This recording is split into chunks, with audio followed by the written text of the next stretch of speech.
When increasing electrical service to a building, several National Electrical Code, or NEC, requirements must be met. In the scenario described, upgrading from a 400 amp service to accommodate an additional 400 amp load necessitates careful consideration of NEC guidelines. The NEC mandates that the service has sufficient capacity to supply the total calculated load plus any additional loads likely to be added in the future, as stated in NEC Rule 225.33. The 1.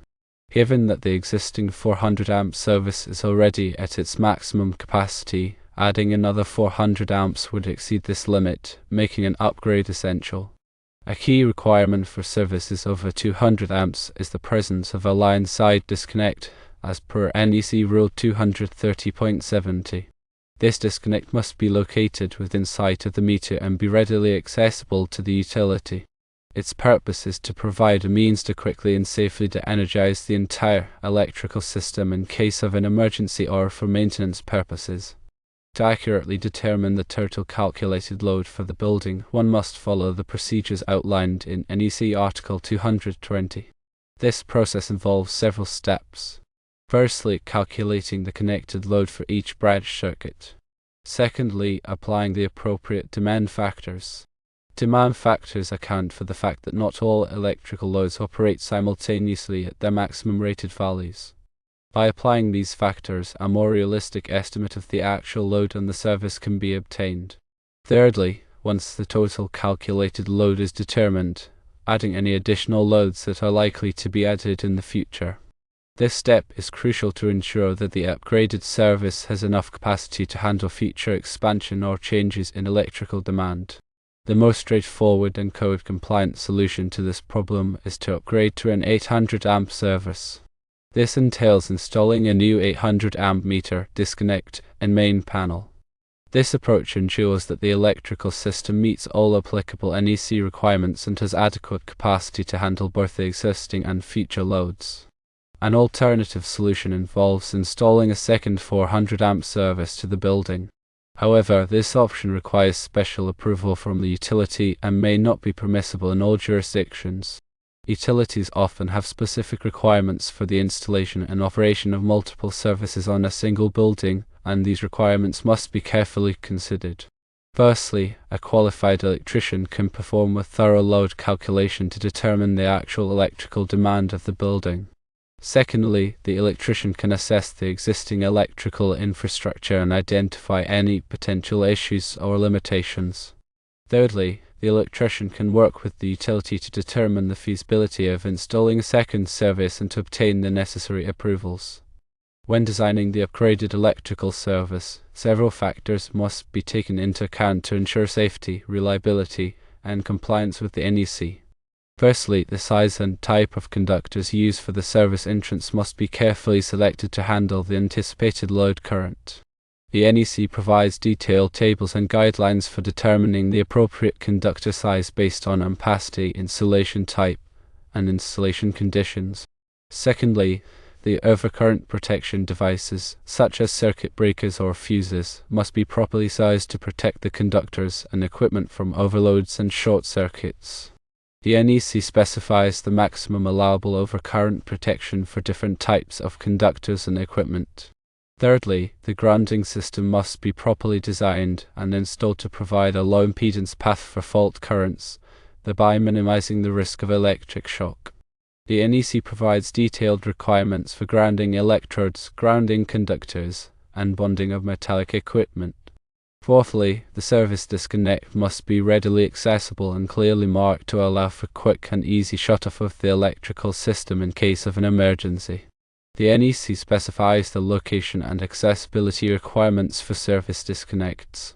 Fifthly, the main panel must have sufficient capacity to accommodate all of the branch circuits that will be connected to it. The NEC specifies the minimum number of circuit breakers or fuses that must be provided in a panel based on the anticipated load. Calculating electrical loads accurately is essential for ensuring that the electrical system is properly sized and protected. The NEC provides detailed guidelines for calculating various types of loads, including lighting loads, receptacle loads, appliance loads, and motor loads. Firstly, lighting loads are typically calculated based on the square footage of the building and the type of occupancy. The NEC specifies the minimum lighting load requirements for different types of occupancies. Secondly, receptacle loads are calculated based on the number of receptacles installed in the building. The NEC specifies the minimum receptacle load requirements for different types of occupancies. Thirdly, appliance loads are calculated based on the nameplate rating of the appliances. The NEC specifies the requirements for calculating the load of appliances that are likely to be used simultaneously. Fourthly, motor loads are calculated based on the horsepower rating of the motors. The NEC specifies the requirements for calculating the load of motors that are used for various applications. Demand factors play a crucial role in reducing the overall calculated load and ensuring that the electrical system is not oversized. The NEC provides demand factors for various types of loads based on the assumption that not all loads will be operating simultaneously at their maximum rated values. Firstly, demand factors are typically applied to lighting loads, receptacle loads, and appliance loads.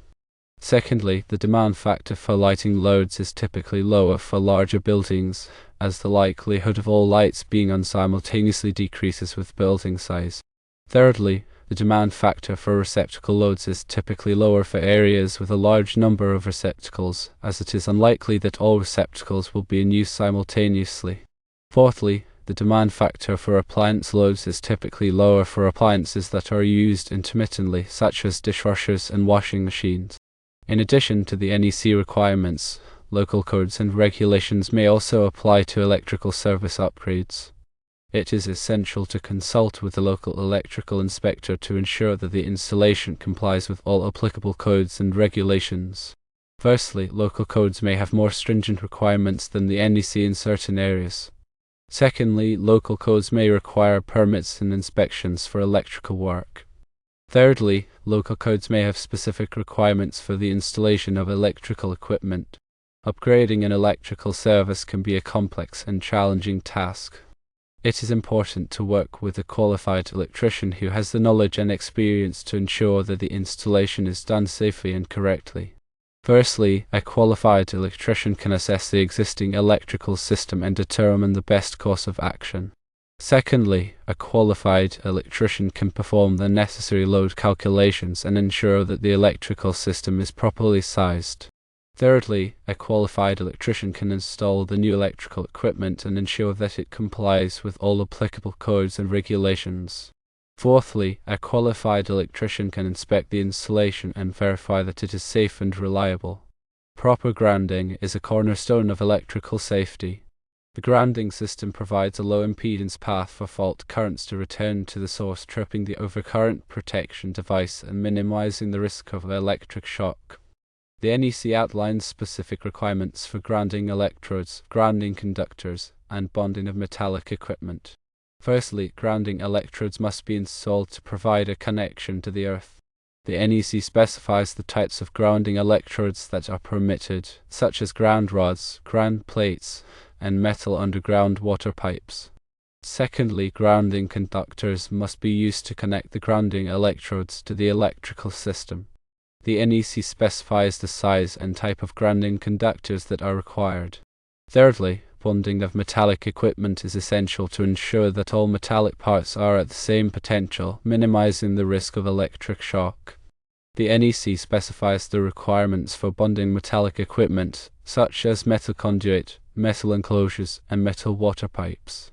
Overcurrent protection is another critical aspect of electrical safety.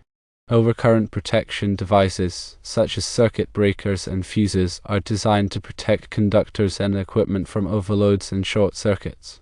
The NEC specifies the maximum allowable overcurrent protection for different types of conductors and equipment. Firstly, circuit breakers are electromechanical devices that automatically interrupt the flow of current when an overload or short circuit occurs. Circuit breakers can be reset after the fault has been cleared. Secondly, fuses are overcurrent protection devices that contain a fusible link that melts and interrupts the flow of current when an overload or short circuit occurs. Fuses must be replaced after they have blown. Thirdly, the NEC requires that overcurrent protection devices be readily accessible and clearly marked to allow for quick and easy identification and replacement. Electrical panels serve as a central distribution point for electrical power in a building. The main panel receives power from the service entrance and distributes it to various branch circuits. The NEC specifies the minimum number of circuit breakers or fuses that must be provided in a panel based on the anticipated load. Firstly, electrical panels must be properly grounded to provide a low impedance path for fault currents. Secondly, electrical panels must be installed in a location that is readily accessible and protected from physical damage. Thirdly, electrical panels must be clearly labeled to identify the circuits that they serve. The NEC mandates specific clearances around electrical equipment to ensure safe access for maintenance and operation. These clearances provide sufficient working space for electricians to perform tasks such as inspecting, testing, and repairing equipment. Firstly, the NEC specifies minimum clearances in front of electrical equipment based on the voltage and ampacity of the equipment. Secondly, the NEC specifies minimum clearances to the sides and rear of electrical equipment to allow for safe access. Thirdly, the NEC specifies minimum headroom clearances above electrical equipment to prevent accidental contact with energized parts. Selecting the right type and size of conductors is essential for ensuring the safe and reliable operation of an electrical system. Conductors must be able to carry the anticipated load current without overheating. The NEC provides detailed tables and guidelines for determining the appropriate conductor size based on ampacity, insulation type, and installation conditions. Firstly, conductor ampacity is the maximum amount of current that a conductor can carry continuously without exceeding its temperature rating. Secondly, conductor insulation type affects the ampacity of the conductor. Different insulation types have different temperature ratings. Thirdly, conductor installation conditions, such as whether the conductor is installed in conduit or free air, also affect the ampacity of the conductor. Regular maintenance and inspection of electrical equipment are crucial for preventing electrical hazards and ensuring the continued safe operation of the electrical system. The NEC recommends that electrical equipment be inspected and maintained on a regular basis. Firstly, electrical panels should be inspected for signs of corrosion, damage, or loose connections. Secondly, circuit breakers and fuses should be tested to ensure that they are operating properly. Thirdly, wiring should be inspected for signs of damage or deterioration. Fourthly, grounding connections should be inspected to ensure that they are secure and effective. When working with electricity, safety should always be the top priority. Following safe work practices can help prevent electrical shocks, burns, and other injuries. Firstly, always de-energize electrical circuits before working on them. Secondly, use insulated tools when working with electricity. Thirdly, wear appropriate personal protective equipment, such as safety glasses and gloves. Fourthly, never work on electrical equipment in wet or damp conditions. Fifthly, be aware of your surroundings and avoid contact with energized parts. In conclusion, upgrading electrical service requires careful planning and adherence to the NEC and other applicable codes and regulations. By working with a qualified electrician and following safe work practices, one can ensure that the installation is done safely, reliably, and in compliance with all applicable requirements. This comprehensive approach guarantees a robust and safe electrical system capable of meeting current and future demands.